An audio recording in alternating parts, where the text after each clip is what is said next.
Alright, moving on to our favorite nation, the Russians. The ones that Gaijin takes care of more than every other nation. It gives him more attention than every other nation. This is Russia. I This is a really good nation to start off with. Moving on. Starting with the T-26. The T-26, just her basic. Let me make sure I'm recording. I already gave this speech 2 times. And the first time, some people came in, so I had to restart. Alright, I'm gonna cut this. T-26. It's basic. Same thing as the Tech Tree 1. I would not get it unless you really want a 1.0 lineup in Russia. T-35. Just like the German land battleship, this thing is pretty fun. It's pretty good. You can't really seal club, but it's an extremely fun plank to play. And if you have friends to play with, it's pretty fun. I would recommend it if you have the extra funds or on the sale like right now. Other than that, I wouldn't get it. AC-57, it's just like the American one, the M3 GMC.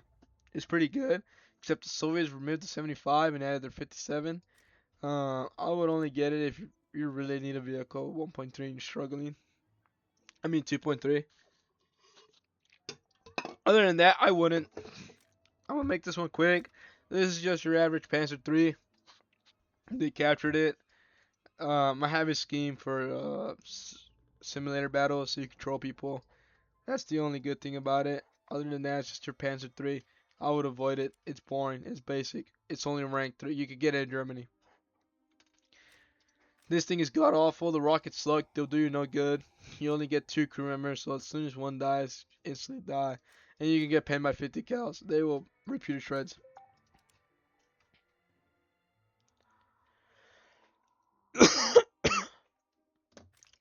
This thing is like the other thing. This thing is garbage. You only get 2 crew members. The autocannon sucks. I would not recommend it. Save your money. T126. This thing is actually quite good. But what makes it not good in my opinion is they set at 3.0. While the Tech Tree 16 to 2.7. So besides, you're at a higher BR, you're the same thing as a 2.7. Other than that, the armor is really good for its BR. The gun is not that good, but you are really mobile. Only get it if you really want it. I wouldn't. SMK. SMK.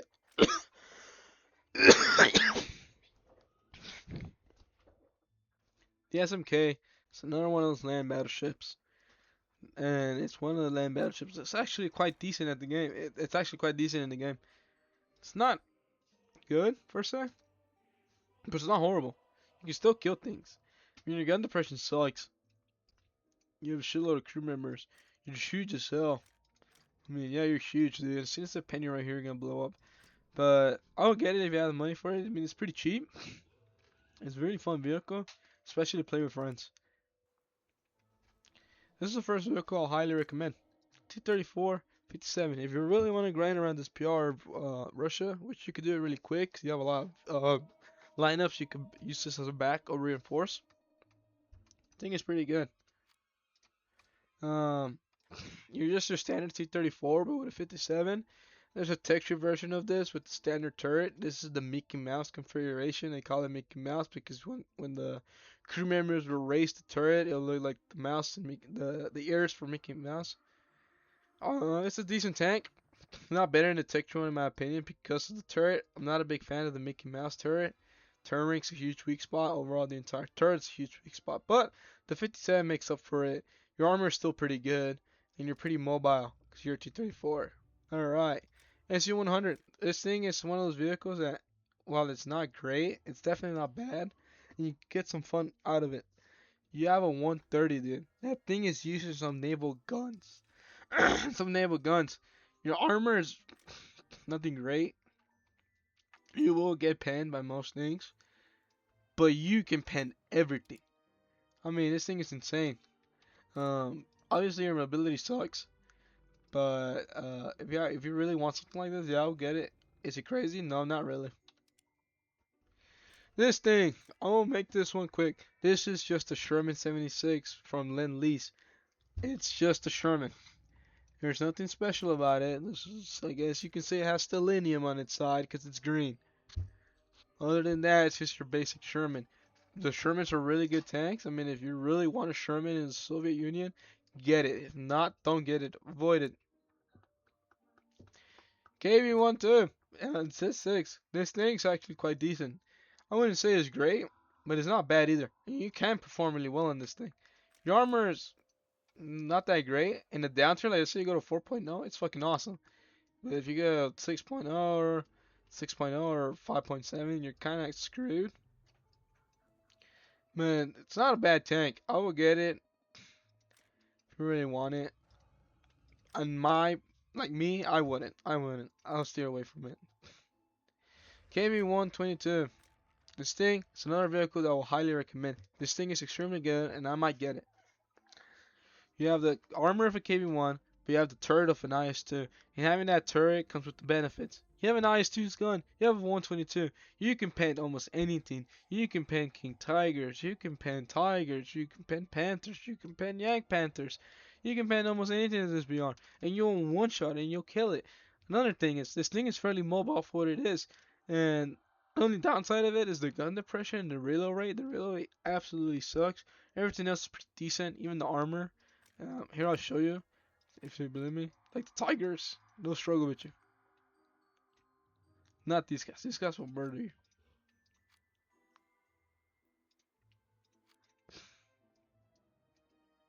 Oh, I guess I was wrong. Oh, here it is. Yeah, on certain parts, the Tiger will struggle to kill you. Now, like turret-wise, your armor is pretty decent. I don't know. Make. I promise you, in game you will be bouncing a lot. Maybe right here you won't.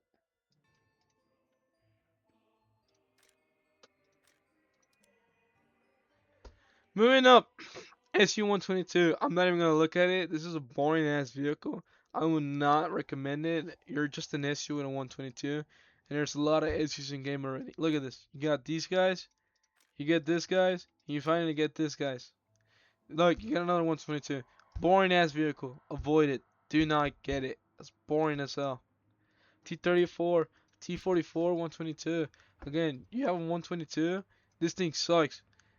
Look at this. Weak spot right here. Weak spot right here. Weak spot right here. Weak spot right here. This thing is atrocious. This thing looks like a kid born with Down syndrome. I would not advise this thing. This thing looks god awful. I mean, the gun is good. I don't know about mobility. Yeah, I wouldn't recommend this thing. I wouldn't get it. T-34 100, another vehicle I recommend. Unlike that other thing, monstrosity, this thing looks nice. Look at the turret, it looks normal. Now the only thing except this tumor right here, but you're a T-34 with 100 mil. This is the same gun in the T-54, so you can pen King Tigers. You can pen almost anything. Your reload kind of sucks, but it's not horrible at this VR. Your armor is not that great. I wouldn't rely on it, but it's not horrible and it can save you. You're T-34, so you are mobile. I would recommend this thing as a solid 6.3. As Russia does have a solid 6.3 lineup, this would be a really good addition, and it's a really good grinder. I myself might get it.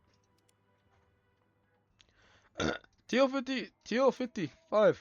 This is a vehicle that I have controversy with. I really want it because it sits at 8.0, and you're a T55 basically. So you have the armor of a T55, and you have the stabilizer of a T55. I don't know if you don't get stable around. The only downside of this thing is that you're a flamethrower variant. If anybody hits this thing, you're gonna blow up. This is your flamethrower. Would I recommend it? Not really. But at the same time, yes. I'm in murky waters with this thing.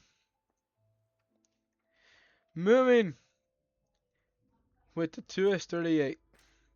I'm gonna drink some water.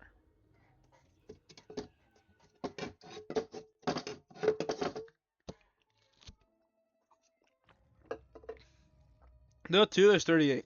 The 2S38 is one of those vehicles a lot of people hate and call it overpowered, but it's an example of a vehicle that's good, but not really overpowered. Well, I do believe that it could easily go to 10.7 as it rightfully should. It is a pretty decent vehicle. You get a 0.5 second reload. You get a really good show. You get Commander Overdrive and Commander Thermals, Commander Gunner Thermals. So that's really good. You're pretty survivable since all crew members sit right here. So if they shoot you anywhere right here, you'll virtually be fine. Look at this empty space. Empty space in the turret. Unless they hit you right here, then you're cooked. You're pretty dead. But what sometimes happens is they hit you in the front and they hit you on the right side. And it only kills like the driver and you shoot him. Or they only kill the command. It's so annoying. It's an annoying vehicle to fight. That's why a lot of people hate it. I recommend it. It'll make a good solid 10.3 lineup. It's good. Especially if you use it right, like a light vehicle and you flank with it. It's a really decent vehicle. TDUD. This is a perfect example of a tank I personally will call slightly overpowered. This thing should not be 10.3. This thing should be 10.7. You're practically a T80U, not a 10.3. You just don't get that fancy shell that the other T80U gets. But you get the same armor. The armor is the same. Look at this turret. Extremely, extremely well armored. Almost nothing can pen you. Same with the hull. But just like the standard T-Series tanks, they can pen your lower plate. Your breach is also really well protected. Only downsides is the reverse gear. It's not that great. Same as the T-72s. But you're still really mobile. You still have a great mobility and reload is decent for SBR. I would recommend this thing. This is the final tank. Yeah, I'll definitely get it yourself. You can make a lineup if you have the money for it. Look at this. You buy this thing, you buy this thing, you buy this thing, you buy this thing. Boom, there you go. You have a 10.3 lineup to play Russia infinitely and grind the entire Russian tech tree. In my opinion, that's dumb, but you can do it, and I can't stop it. So yeah, that's Russia ground for you.